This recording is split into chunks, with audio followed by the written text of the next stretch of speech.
क्या नगीना के सांसद चंद्रशेखर आजाद करेंगे 2027 में सुप्रीमो मायावती के साथ गठबंधन? क्या सच में सुप्रीमो मायावती बढ़ाएंगी चंद्रशेखर आजाद के प्रति हाथ? क्या इस बार यूपी का चुनाव सबसे ज्यादा दिलचस्प होने वाला है? क्या सपा से लेकर बीजेपी और बीजेपी से लेकर अन्य पार्टियां यानी कि कांग्रेस और अन्य निर्दलीय दल हो जाएंगे धराशायी?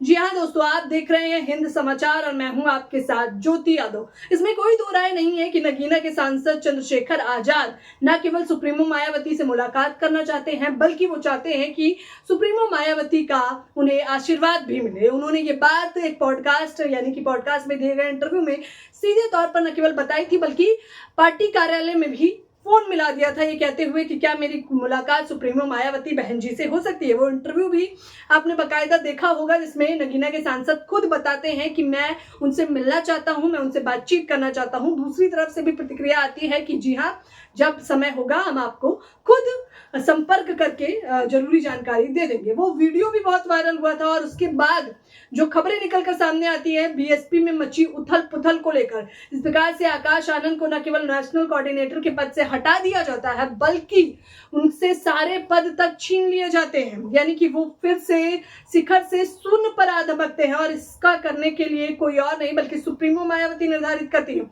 सुप्रीमो मायावती न केवल नेशनल कोऑर्डिनेटर के पद से उत्तराधिकारी के पद से हटाती है, बल्कि ये कह देती है कि मेरे मरते दम तक कोई भी बीएसपी में उत्तराधिकारी नहीं रहेगा, बीएसपी में परिवारवाद भी नहीं चलेगा और बीएसपी मिशन है, कोई कमीशन नहीं जिसमें एक के बाद एक तमाम परिवारवाद को बढ़ावा दिया जाएगा। हालांकि जिसपे नगीना के सांसद चंद्रशेखर आजाद ने कटाक्ष भी किया था, अगर परिवारवाद को बढ़ावा नहीं देना था सुप्रीमो मायावती को, तो आखिरकार आकाश आनंद को नेशनल कोऑर्डिनेटर और बीएसपी का उत्तराधिकारी क्यों बनाया था। हालांकि ये भी एक बड़ा चर्चाओं का विषय रहा, लेकिन तब सवाल यही उठ रहा था कि बीएसपी का उत्तराधिकारी कौन होगा। क्या नगीना के सांसद जो लंबे समय से सुप्रीमो मायावती से मिलना चाहते हैं, वो एएसपी और बीएसपी दोनों गठबंधन कर उत्तराधिकारी चंद्रशेखर आजाद को निर्धारित किया जाएगा, जिस पर सुप्रीमो मायावती ने अभी तो कोई जवाब नहीं दिया है। लेकिन सूत्रों के हिसाब से हम आपको बताना चाहेंगे कि किस प्रकार से अटकलें तेज हो गई हैं कि कहीं ना कहीं 27 के चुनाव में बीएसपी और एएसपी गठबंधन करने वाली है। लेकिन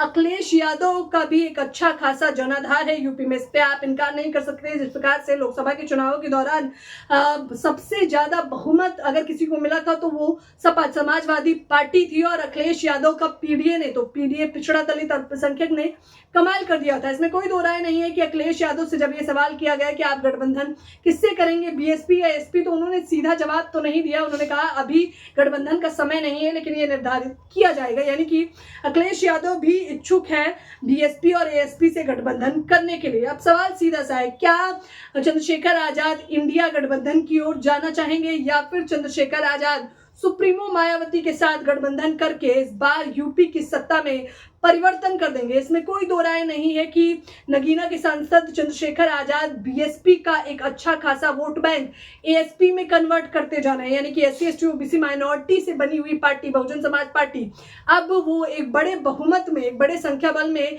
चंद्रशेखर आजाद को मानती है। एक नया उभरता चेहरा अगर दलितों का कोई समय है तो वो नगीना की सांसद चंद्रशेखर आजाद है। उसकी वजह भी आप लोग बेहतर तरीके से जानते होंगे। जिस प्रकार से जहां भी अत्याचार, जहां भी दुराचार होता है, जहां भी शोषित वंचितों की आवाज को नहीं उठाया जाता, वहां न केवल नगीना के सांसद चंद्रशेखर आजाद आवाज उठाते हैं, बल्कि उस जगह पर भी पहुंच जाते हैं। तमाम खबरें जो निकलकर सामने आ रही, तमाम चैनलों के माध्यम से जो सवाल उठाए जा रहे हैं, वो भी हम आपको बताएंगे। देखिए, नेशनल कोऑर्डिनेटर जो कि रामजी गौतम है, वो कहते हैं कि बहुजन की सरकार ही दिलाएगी सबको हक। अब ये बहुजन की सरकार एएसपी है या बीएसपी है, ये आप बेहतर तरीके से जानते होंगे। और इसके साथ ही साथ एनडीटीवी क्या कुछ कहता है, बीएसपी सपा यानी कि बीएसपी और सपा में होगा यूपी चुनाव में गठबंधन। एनबीटी नवभारत टाइम्स कहता है बीएसपी के पतन ने एएसपी की बढ़ाई है जिम्मेदारी। चंद्रशेखर आजाद ने समझाया दलित राजनीति का गणित।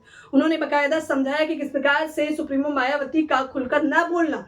हालांकि इसमें कोई दो राय नहीं कि चंद्रशेखर आजाद सुप्रीमो मायावती की तारीफ करते रहे हैं, बताते रहे हैं कि दलित चेहरा इस वक्त भी अगर कोई है तो वो मायावती है। लेकिन जब बात मुद्दों की होती है तो वो कहीं ना कहीं कटाक्ष भी करते हैं कि अभी इस समय मुद्दों की राजनीति एएसपी ही कर रही है, मायावती लड़ाई को नहीं बढ़ा रही है आगे। यह आरोप किसी और ने नहीं बल्कि नगीना के सांसद चंद्रशेखर आजाद ने ही लगाया था। ये तमाम वो मुद्दे हैं जो मैंने आपके समक्ष रखे हैं। जहां पर वो कटाक्ष भी कर रहे हैं चंद्रशेखर आजाद, लेकिन इसमें कोई दो राय नहीं है कि वो चाहते हैं कि सुप्रीमो मायावती के साथ मिलकर वो राजनीति को आगे बढ़ाएं और सत्ता में बहुजन समाज के लोगों को बिठाएं। तो क्या 2027 का चुनाव इस बार बहुजनों के लिए सबसे बड़ा चुनाव होने वाला है? क्या सच में एएसपी बीएसपी मिलकर कुछ कमाल करने वाली है? दोस्तों, आप लोगों को क्या लगता है? आप लोग मुझे अपनी राय कमेंट बॉक्स में जरूर बताएं।